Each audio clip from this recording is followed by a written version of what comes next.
Hi, this video is for Chris Best, the CEO of Substack, and anyone else at Substack that might be interested in what I'm about to share, and anyone across the tech industry, especially those working with AI. I'd love to chat. So, my name is Caroline Rothstein. I'm a New York City based writer, poet, performer, educator, journalist, and documentary filmmaker. Every Friday, I share a video series called Behind the Poem, where I share a poem of mine. Today was episode 212, and I shared a poem about being a survivor of multiple accounts of sexual assault. You can imagine, perhaps, that this is a particularly tender topic and vulnerable.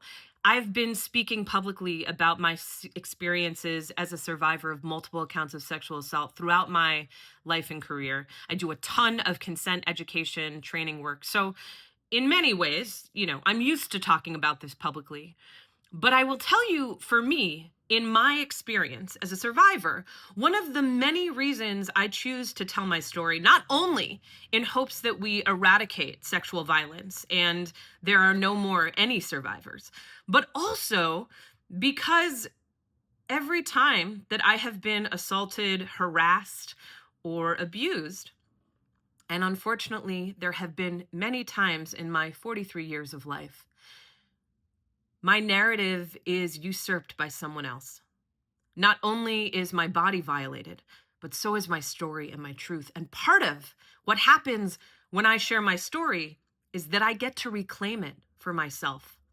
I get to claim back some of that lack of consent.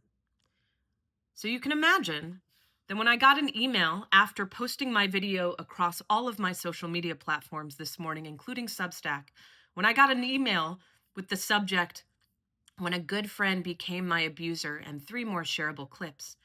And I opened it up to see the 4 clips that I presume the AI generator at Substack had suggested I share to get, of course, more views.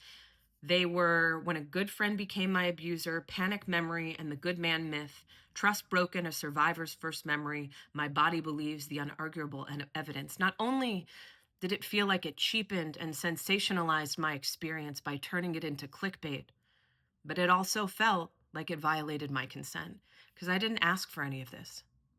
I'm in charge of deciding how I share the stories I share. So, Chris Best, anyone at Substack, anyone across tech, if you want to talk about this and ways you can be more mindful in this regard, in any regard, for your users and the stories we choose to tell, I'm happy to chat. Take care.